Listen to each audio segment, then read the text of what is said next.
I'm so glad to be here. But I gotta tell you, you ain't seen nothing yet. I've got a new book coming out, probably next month. I just finished the draft yesterday. The new book, Cellular Health. Why do we get sick? It's because, and I think anyone who understands biology is going to understand that it's because we don't have enough energy. What virtually no one understands is the consequence of that and how to turn that around. For 50 years, I've been working on this conundrum. I've come close, but I missed a lot of it. And the only way I was able to figure it out, I do think I've solved the dilemma, is standing on the shoulders of giants. They are. There's many of them out there. The biggest one is really catalyzed, inspired my journey is Ray Peat. Massive biologist. Incredible.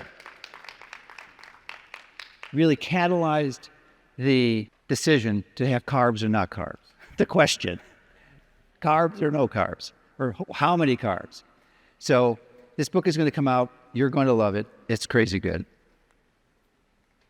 Now, this is a event that occurred last year in Orlando. I was challenged. I didn't seek this out. I was challenged by Dr. D, who's a anti-aging doctor in Miami, for an arm wrestling contest, and we were both trained by Tyler LeBaron, who is the founder of the Molecular Hydrogen Institute, an esteemed researcher and scientist, and actually my personal scientist for a foundation that I'm developing and will be funding called the Institute for Joy. And if you want to know more about Tyler, you can meet him on his social media, which is Facebook or Instagram, and his name is L.E. LeBaron, the man. Anyway, he's trained both of us, and this is the event, and I think you'll enjoy it. All right, you're the official ref. Yeah, sure. All right. So your hands are okay. You guys ready? All right, here we go. Now make sure you're watching your hand. Stay. Look at your hand. Look at your hand. Dr. D. Dr. D. You don't want to do that pull. You want to pull this way. You have to pull back towards you. Yeah. Okay. Get primal. Yeah, that's good. I can't move him. It's definitely endurance.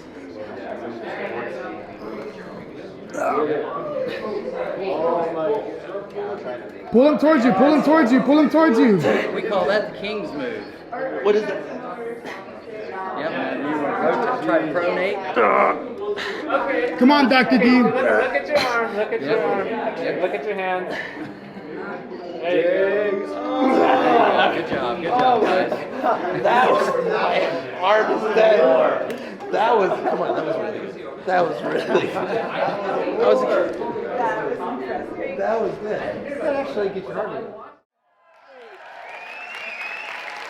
And that, my friends, is what occurs when you're making enough cellular energy. And you can do that too. I'm going to explore that in the book. So, I do a lot of personal experimentations.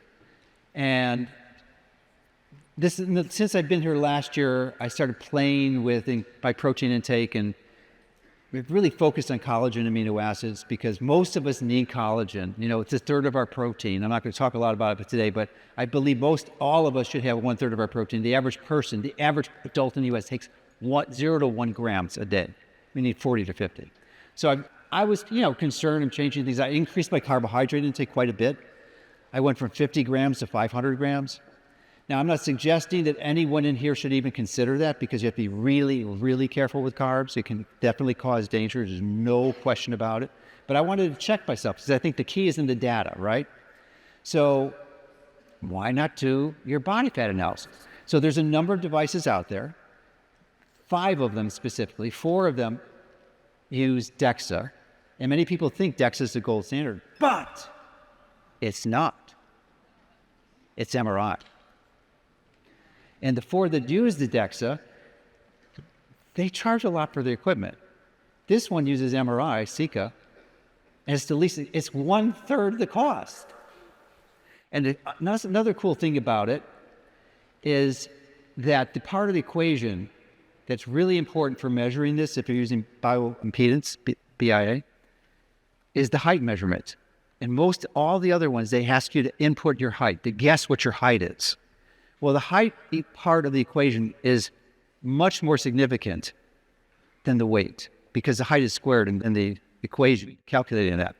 So this device, as you can see, that pole sticking up, that's a laser measuring device. It measures it with precision to 1/8 of an inch. So I did an experiment with this carbohydrate and extra collagen, and I started with measuring out at 6 foot 1/8 inch. And a month later, I gained 3/4 of an inch at 70 years old. I didn't grow my bones. I hydrated my disc, and I dead hang. Dead hanging is good. You should do that. So I thought you might like that. And this is just an example of some of the data that it gives you. My body fat percentage, I gained 5 pounds, and my body fat percentage went down to 5.5%. Because most of it was muscle mass. And it gives you nice little graphs for that. And it actually measures the muscles and the extremities and your core. And it measures your phase angle, which is really nice. So just something to consider if you want to collect data yourself. Now, it's all about what you're using for what we put in our biology. And I want to ask you a question.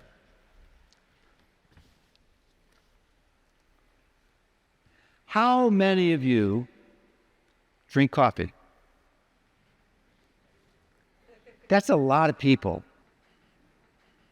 All right, I want to show you in this cup of coffee how much coffee I've drank in the last 15 years.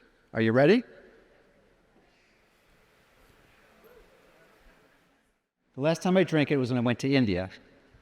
I had jet lag. And it worked pretty well. But you don't need coffee. You don't need a lot of the things that we're putting in our body, which I think are garbage. So I'm going to put this in the garbage.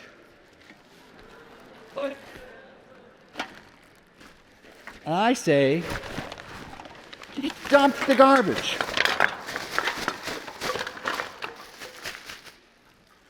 We don't need it.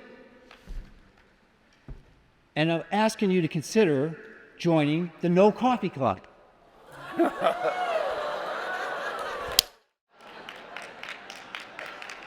Let's get the energy from where you need it. Treat the root of the problem. Don't use drugs.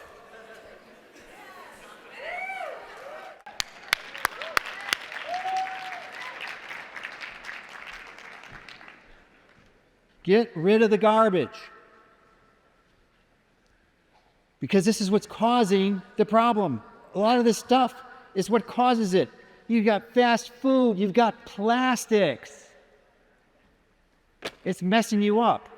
It's contributing to why U.S. medicine is the worst example of medicine in the world. $4 trillion. $4 trillion we're spending. That's twice what we spent when I got out of medical school in 1985. What do we get? The ROI on that is ridiculous. We're not going to get an epidemic of chronic disease. 6.3 billion prescriptions. That's 4 years old data, most recent data. That means the average adult in the U.S. is taking 19 prescriptions. 19 a year. And look at the results we're getting. Here's the one, this is from last month.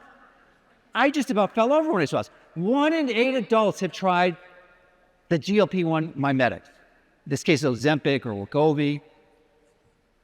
You don't have to do that. And it costs $1,000 a month. And when you get off of it, your health is decimated because you're not treating the cause. I'm going to tell you, there's bacteria that actually make GLP-1 that you can restore. If you truly understand what is the cause of all disease. Would you like to know that? All right. We're getting there. Before we get there, What's the ultimate source of energy? The ultimate source. What? Sunlight. Right. Who said sunlight?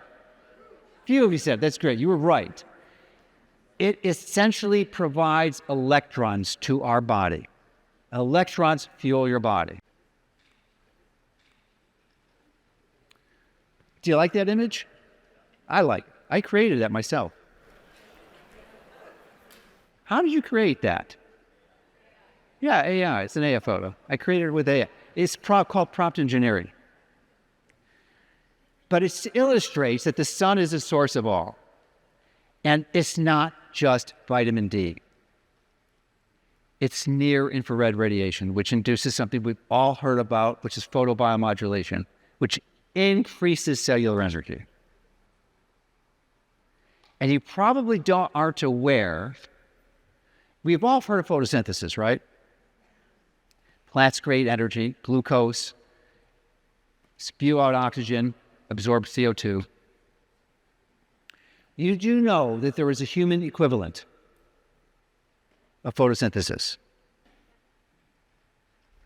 We can create energy from the sun. I'm going to show you how that works in a moment. But because you can combine being in the sun, because we're all busy and we don't have the time to do it. So you need to multitask. And why not multitask your exercise with sun exposure? Because 93% of everyone's day is inside. So, including mine. But if you selectively identify the time of the day where you're going out, you can maximize that. If you're going out at 7 o'clock at night or 7 o'clock in the morning, you're not going to get a lot of benefit. If you've got a solar noon, that's what you want.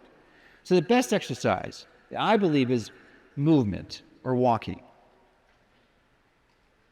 That's what we're designed to have. Now, there's improvements over walking, like dancing or social walking or moving. As long as you're moving, that's the key. It really is the key. And if you're doing other exercises and you're not getting your 10,000 steps a day in, you are fooling yourself. You do the walking first and add the exercise on top of that. That's what you need. It is almost physically impossible to be healthy without movement. You just can't do it. You want to do it at solar noon and with minimal clothing, of course.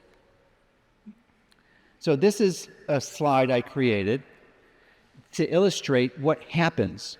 You've got on the right side, it is to your right, yeah, the right side, you're seeing the sunlight coming in, and there's a biological mechanism which I've identified.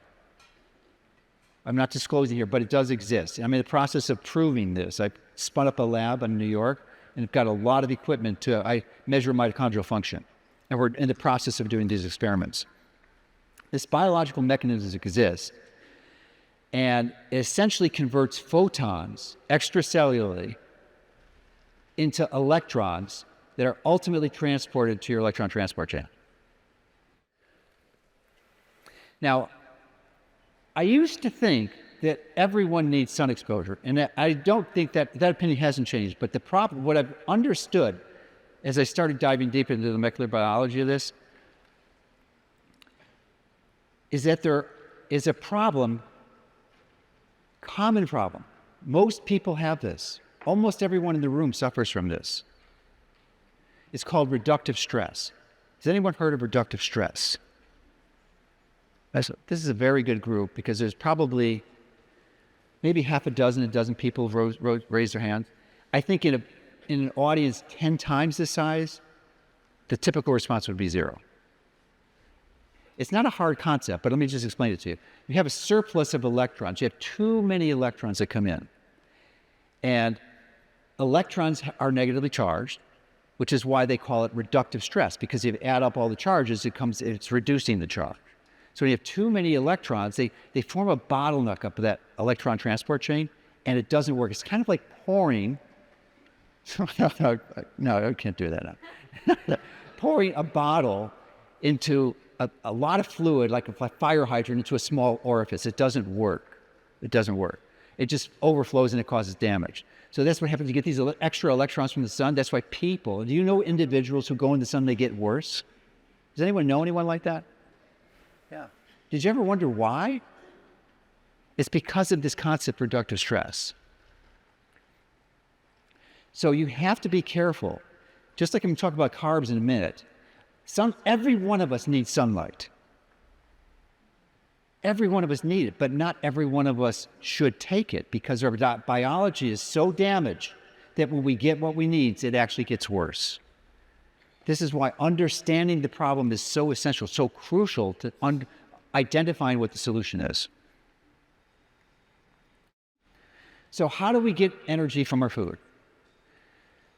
Obviously digested, it goes in your stomach, intestine, and it gradually, those nutrients are transported into the blood, and ultimately they're metabolized and sent to the mitochondria.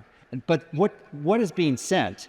The food that you're eating, primarily protein and carbs, fat and carbs, essentially is a source of electrons. And your body breaks it down so you can do that. And this is another illustration to help you understand that. Process. So on the right side, you see fats and carbohydrates ultimately being converted to acetyl-CoA. The diagram shows in the cytoplasm, but that was just for simplification because obviously beta oxidation occurs in the mitochondrial matrix. But you can just see it. They basically go to this one molecule. The molecule gets transferred into the Krebs cycle, and then the Krebs cycle extracts the electrons from the acetyl-CoA and transfers it through carriers into the electron transport chain. Now, here's the issue. Eventually, if there's no reductive stress, then the electrons go straight up the chain. And they go to the fifth complex. The chain is 5 proteins. They're called complexes. And the fifth complex is called ATP synthase. It's what makes ATP. You'll love this. You will love this because ATP is like a mini motor. It's a physical nanomotor. It spins around. 100 times a second. Now, the human eye cannot see less than 40 frames a second. So you can't see this. It looks like a solid thing. It's going so fast. That's 6,000 times a minute. And in that second that it spins 100 times, it's making 100 ATP. And you have 100,000 of these electron transport chains in each mitochondria. That's 10 million ATP per second. And this is important because remember, I started this all off, but you need energy. I just want to give you an idea and a comprehension of the amount of energy your body's making. 10 million ATP from one mitochondria. How many mitochondria do you have? A lot, that's right. How'd you know? We don't know how many, but it's in the quadrillions. It could be as little, maybe as 1. It might be 100 quadrillion. So if you say it's 100 quadrillion, you're really healthy. Because you need energy to create mitochondria. Say you have 100 quadrillion, right? Well, that 100 quadrillion is times 10 million. So that's 1,000 million quadrillion ATP per second. Per second. So I just want to show you. I'll show you this in a moment. That's per second. How much ATP do you make in a day? Do you know? Would you like to know? If you weighed the ATP, and this is a pretty tiny molecule, right? How much would it be in a day for you? It's supposed to be your body weight in ATP every day. If you're not healthy, you are not making that. I just want to show you what that looks like. You should be making your ATP and body weight every day if you are healthy. Most of us aren't. Go back here. So you're making all those ATPs. Now what happens just to give you an idea, that's an unbelievable amount of energy that's being created. Nick Lane wrote a book, Power, Sex, and Suicide. He's a UK molecular biologist. Great book. Old book. It's like 10, 15 years old. And in that book, he gives an illustration of the energy capacity of mitochondria and compares it to the sun. Did you know that your mitochondria are 10,000 times more energy dense, gram per gram, than the sun?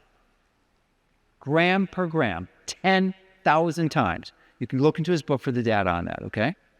He's a respected molecular biologist. It's a lot of RTP. And that's the whole crux. You need to make energy, and we aren't doing it. And I propose to you that the ultimate fuel for your mitochondria is glucose. It's glucose. But as I said, not everyone can take that. So they can't take that. There's a lot of complications when you don't get the glucose. You get a reductive stress that's built up because the way that you oxidize, if you're not having sugar, then it means you have to have fat. So that's beta oxidation. And then you create, coming out of the Krebs cycle, that acetyl-CoA, you're going to create an excess of FADH2 at complex 2. And it backs up and it causes reductive stress. Not only that, but then because your brain needs carbohydrate, absolutely needs it, cannot survive without it. Without it, you'd be dead. That's why you have the ability to create it. And you release stress hormones like cortisol and glycogen and adrenaline. You don't want to have that elevated time. If you don't make it, you're dead.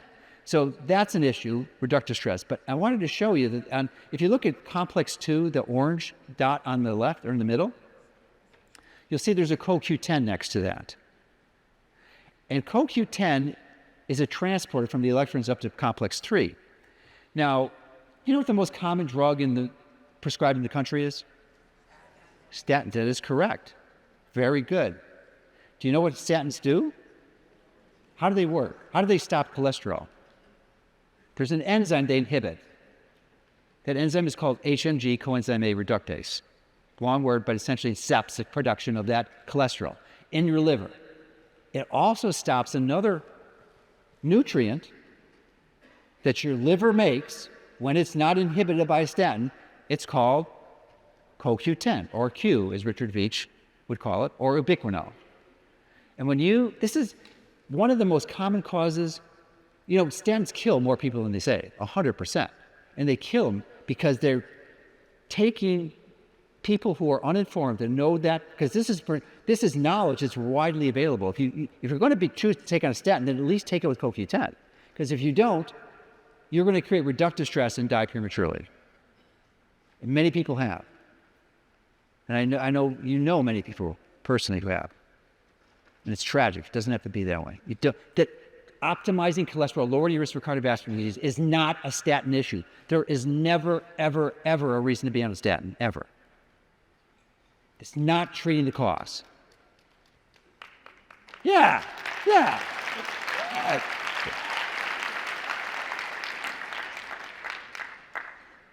So this is the crux. This is it, folks. And the next 2 slides are the book. This is the unified theory of cellular health.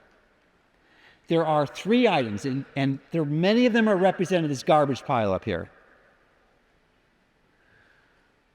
that you're exposed to that destroy your mitochondrial function.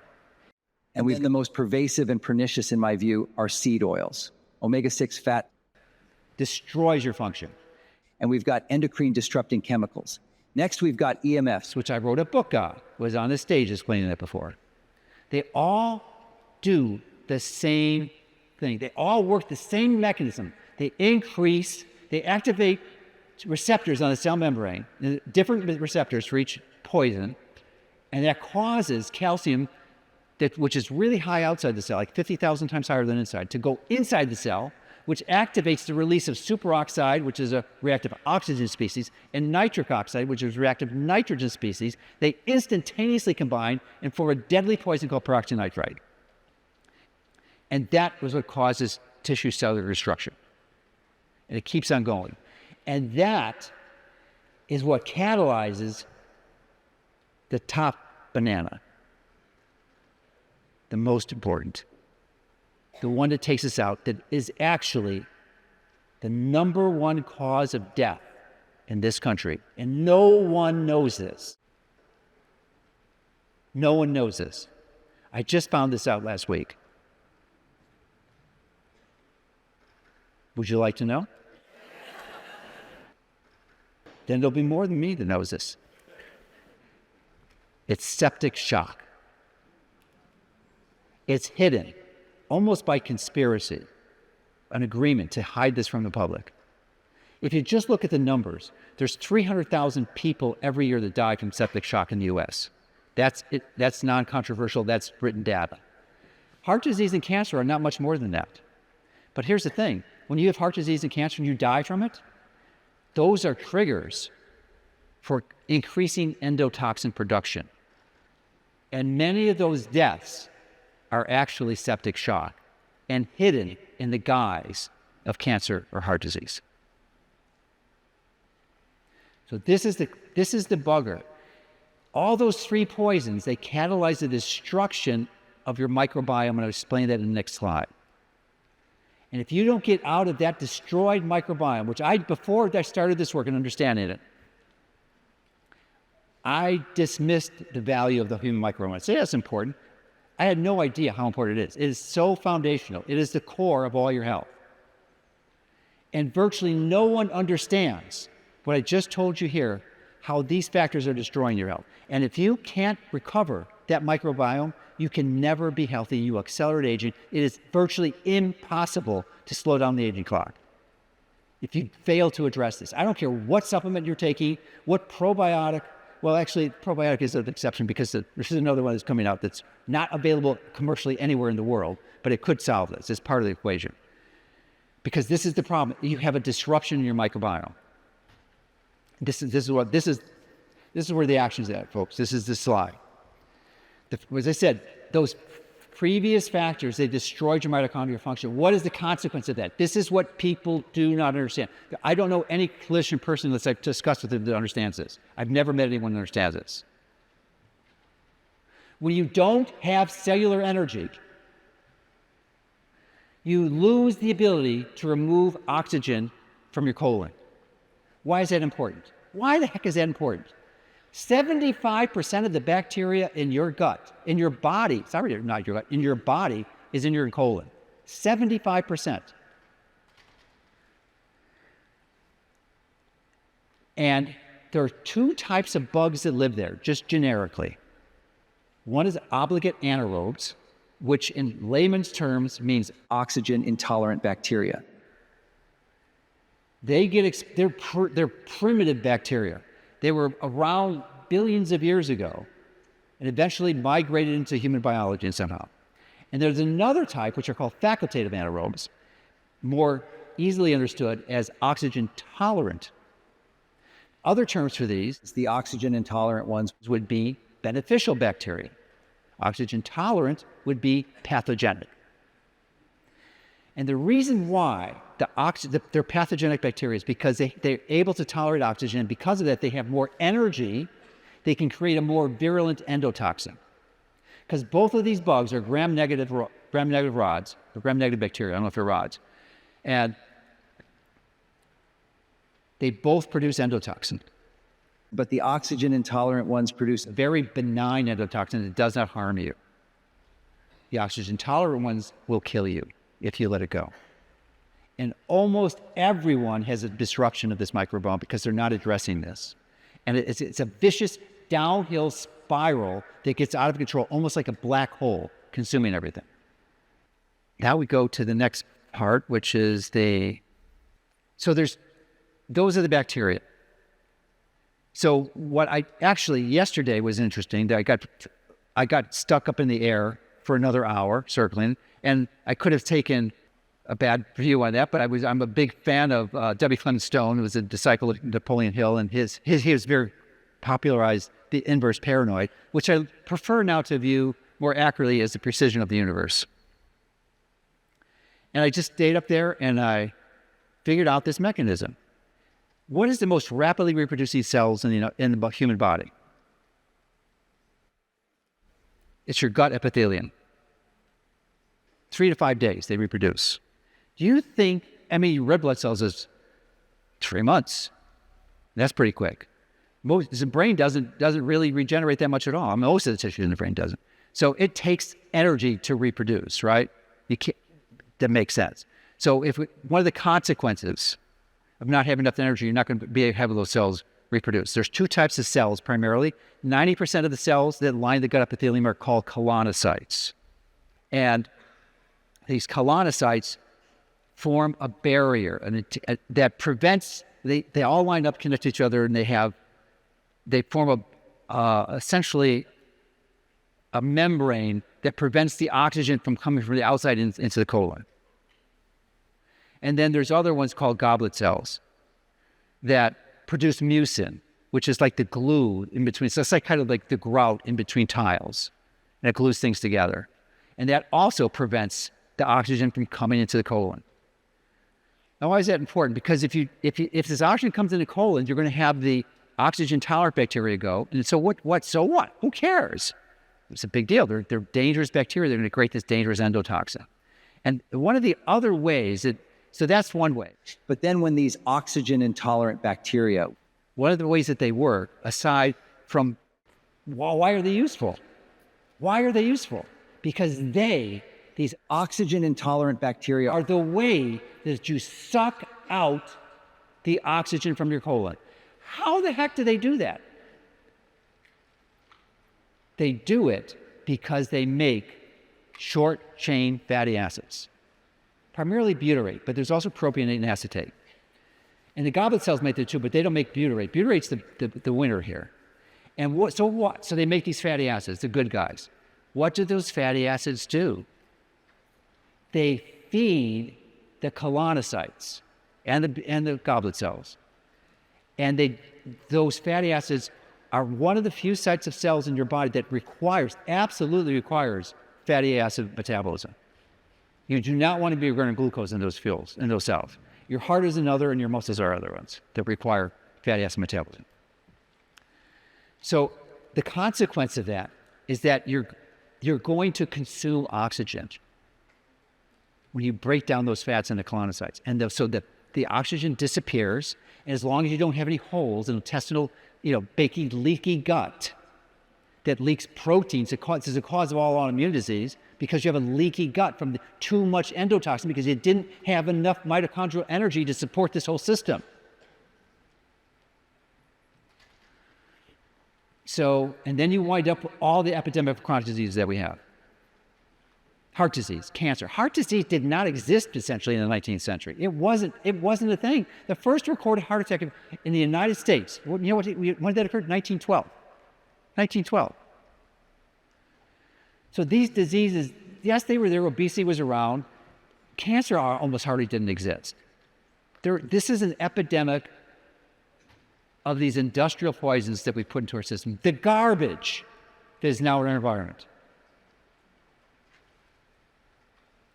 So this is endotoxin, the way endotoxin works. They have these cellular receptors. In the case of endotoxin, CL4. Comes in, boom, it hits calcium, you got superoxide, increasing peroxynitrate. So what are the consequences of this?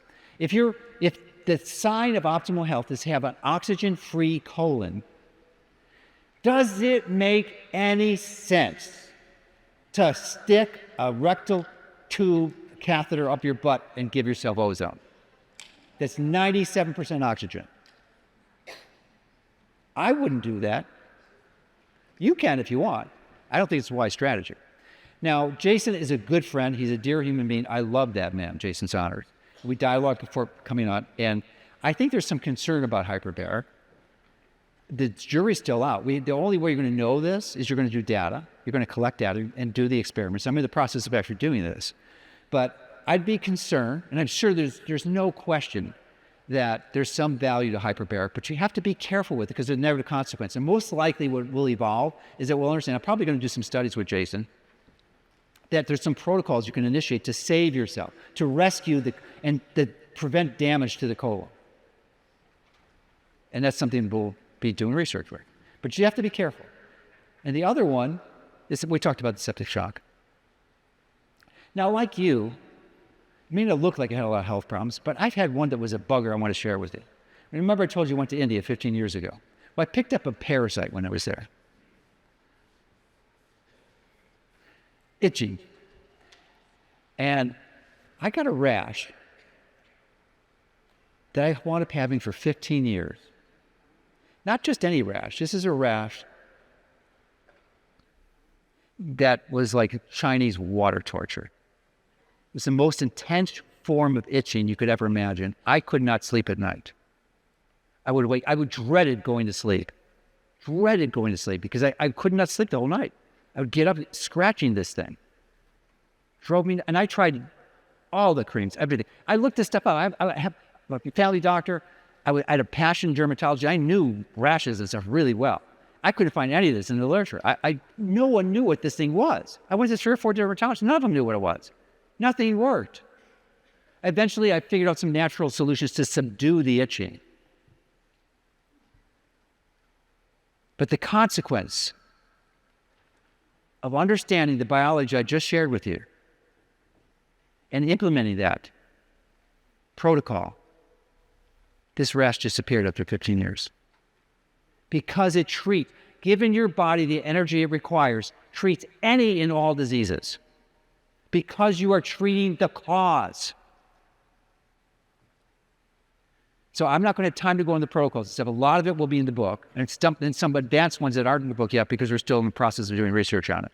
But I'm convinced this is the way it's going to work. Now, one of the things, there is just no reason that any of you should be having, you've got to get your linoleic acid down to close to 0. Most destructive ingredient in your diet, no question.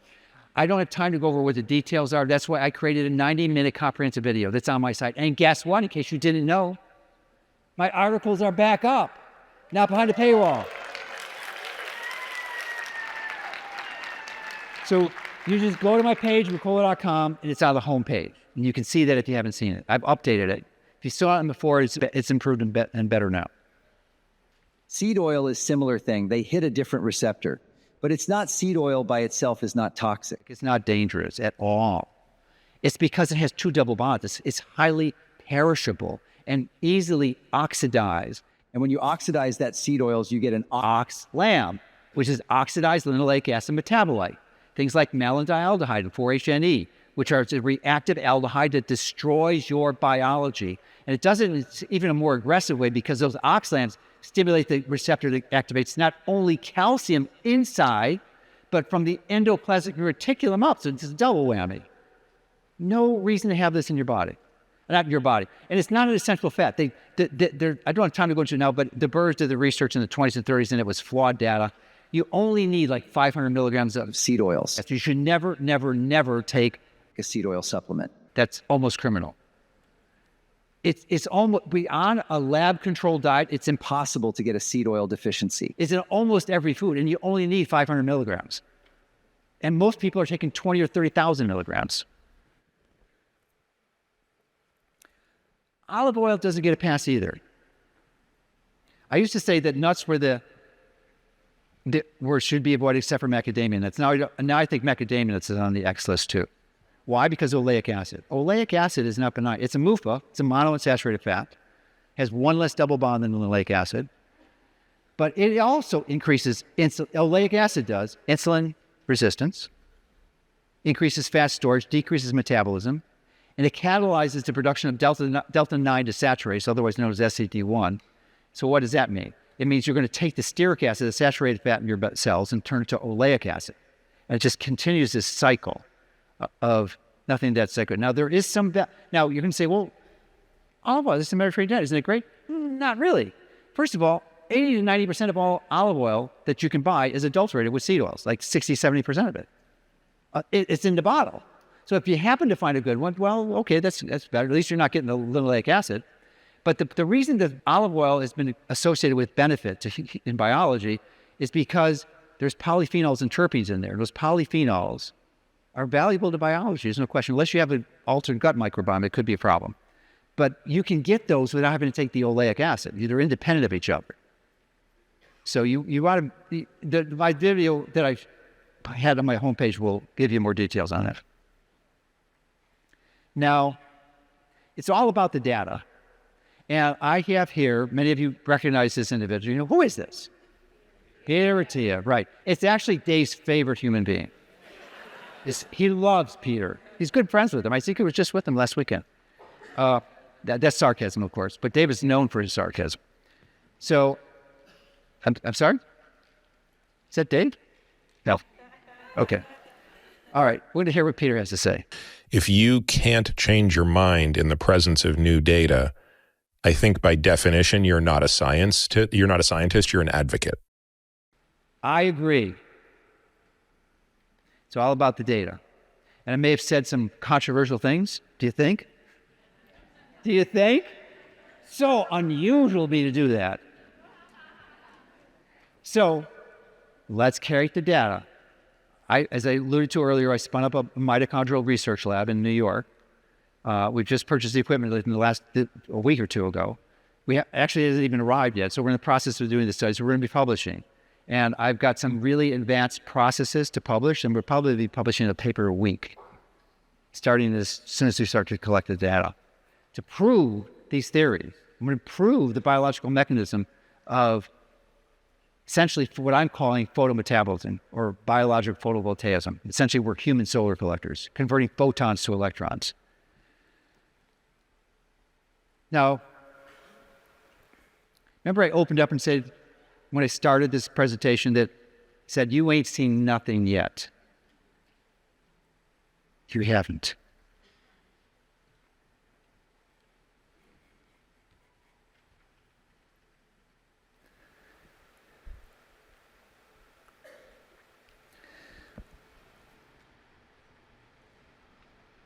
Walmart shut down all their health clinics a month ago. They could not make it work. One of the most successful businesses ever in the history of this country could not make the conventional model work. You know what they call it? I'm from Chicago. You know what they call that? That's a clue. There's something wrong with it. So I said, it's time to come back.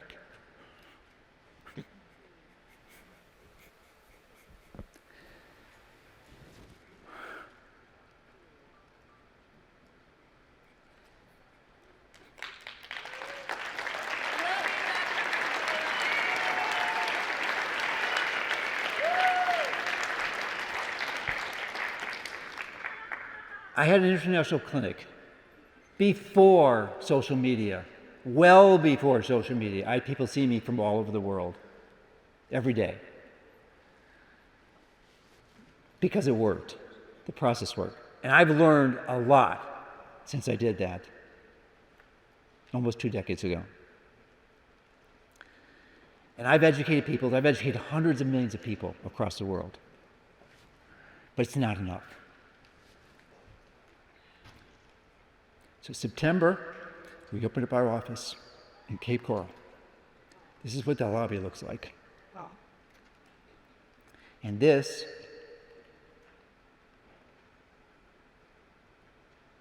is what our treatment room looks like. It's a spa experience.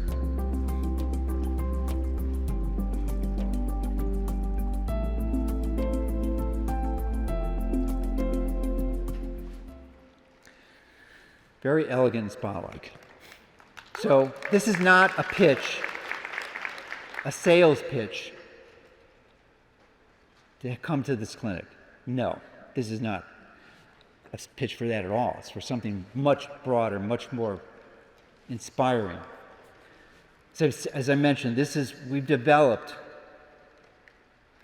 a technology.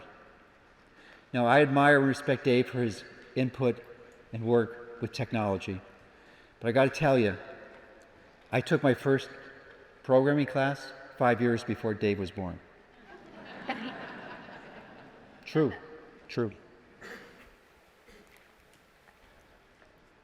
I've embraced AI. I have a team of 20 developers. It's in the top 10 in the world for AI.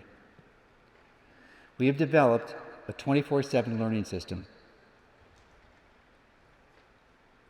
that is globally patented, that will essentially be the foundation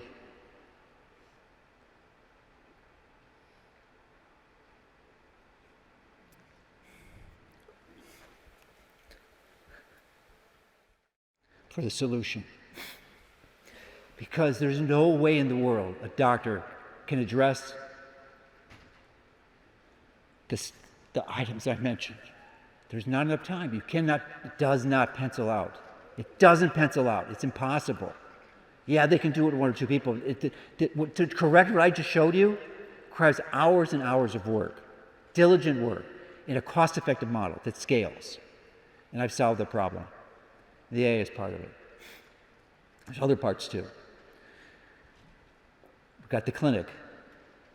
We've got coaches. We have multiple types of coaches.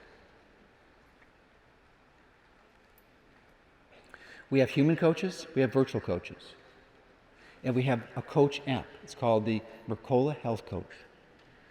I'm predicting that it will be the most popular app on all platforms. Because people need to be healthy. This will do it.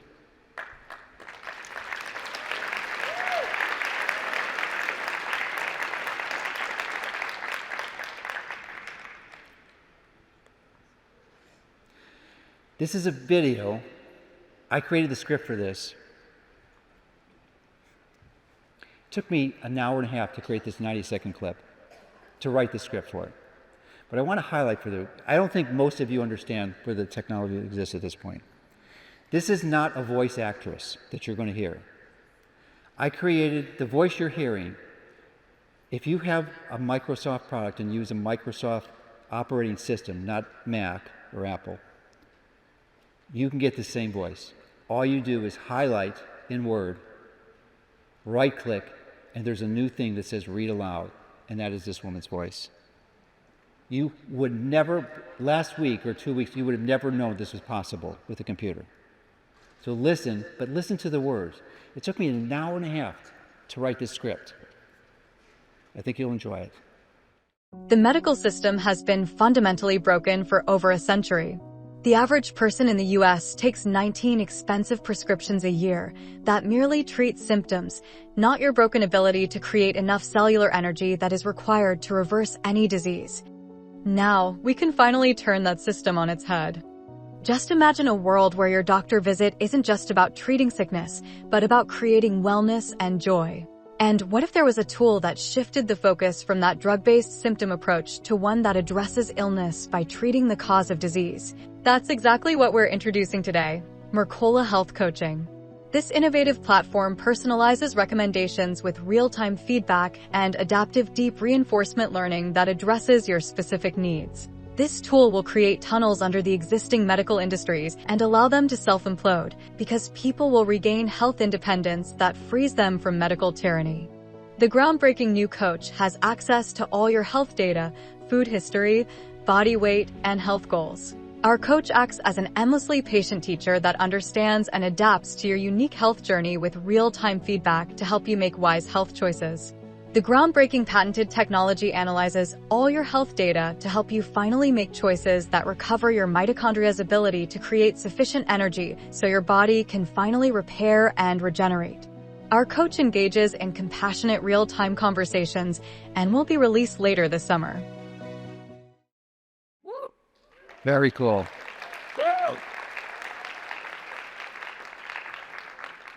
It's all about the data. We have big plans for our system. The clinic in Florida will probably be one of the premier destination sites in Florida. And this is going to spread across the country. And in a few moments, I'll give you an opportunity to participate in this process. But I want you to understand the data part. We are going to collect every interaction with the patient. There's going to be video and audio will be part of the record. And all that data will be analyzed in addition to all the lab, all the metrics, any details of the coaches. And actually the coaches will be crossed to connect with the right patient. And that data will be analyzed with the same techniques that DeepMind did. Reinforcement deep learning to defeat the world Go champions. It works for games. It works for human data. We are going to identify protocols, refine them, improve them that are absolutely correct because they've been proven, tried and true. And we found the secrets. So we have a really good idea how to do this now. We're going to have a much better idea with time because we have the data. I think it's real exciting. And one of the ways we're doing it is we're partnering with a company many of you have heard of. And maybe some of you have seen this technology, but you're going to be shocked. First of all, it's called real-time emotional conversation. There is no way anyone would have thought this was possible. Has anyone seen the movie Her? That is what this technology is. It's real. Her exists today from that movie. So you're going to see this interaction of two of the programmers that created this program. And you're going to notice that the latency between the dialogues is really small. It's just 200 milliseconds. So you can, the computer is talking, and just notice how creative this computer is. Coming up with things, it wasn't programmed, it just figures it out. And has emotion attached to it.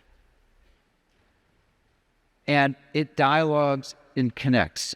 Now, the emotion is more from the expression. You'll see different levels of it expressed in this video.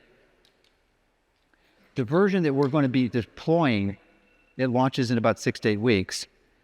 We're about 3/4 of the way there. Is even better because it understands the emotion of the person it's talking to. There's some very sophisticated analytics.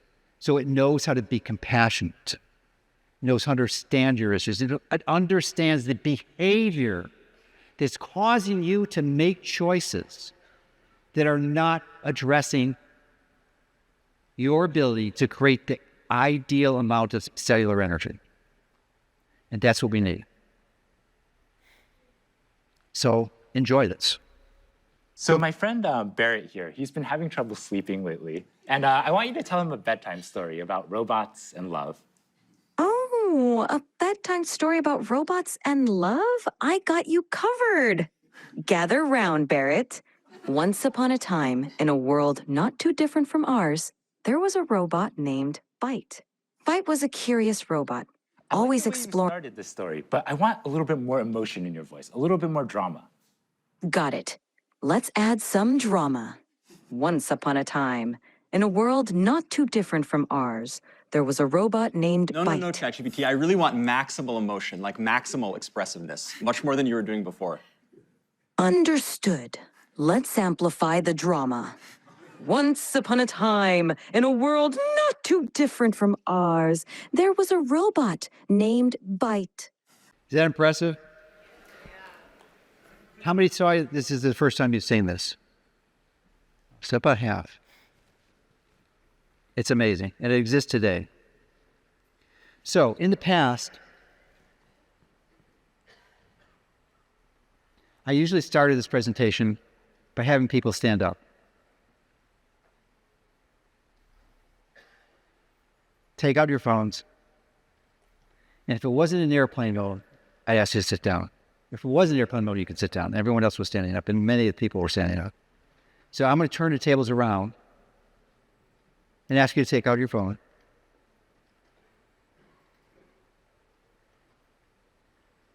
And turn it on. And go to a browser. And in the browser window, the URL is Mercola.com. With a /MHC/clinic.htm. You see a very simple page on your browser. Did most people get there?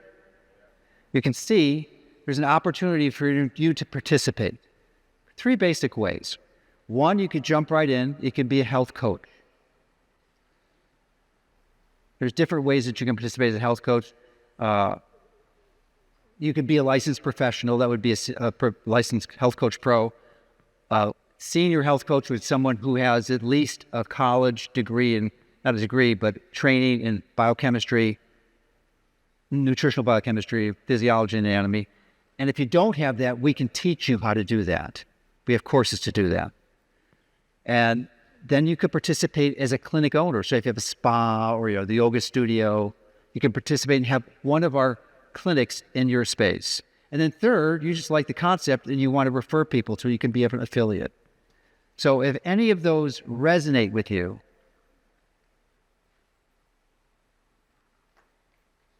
pick one of those. And all you have to do is put in your name, your email address, and your phone number. That's it. We'll take care of it from there. So you can help us change the world. Next year, I hope to see you again. And I'd like to have you up on stage with me, sharing the experiences of victories. So I'm asking you to join me and be a leader.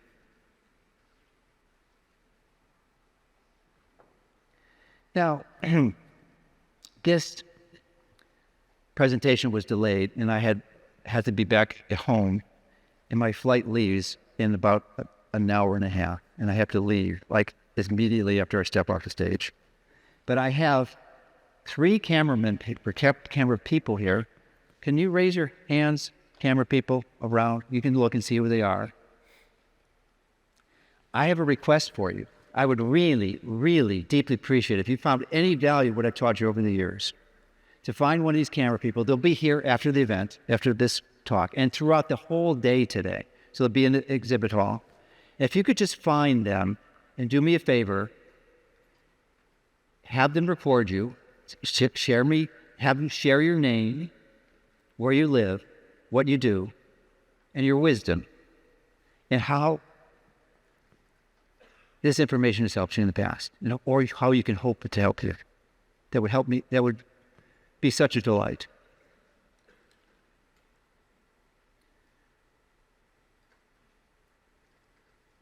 So we can also, if I know some of you wanted to connect with me and I just won't be able to do that. So you can also ask them, you can record a message and I'll get it, or give them information. You can record it or just give them your information.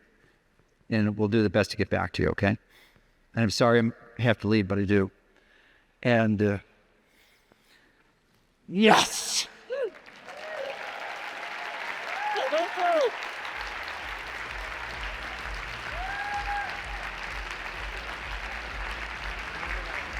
Good. Thanks so much for watching. Remember, hit the like and subscribe button so you can get more videos that can help you and your family take control of your health.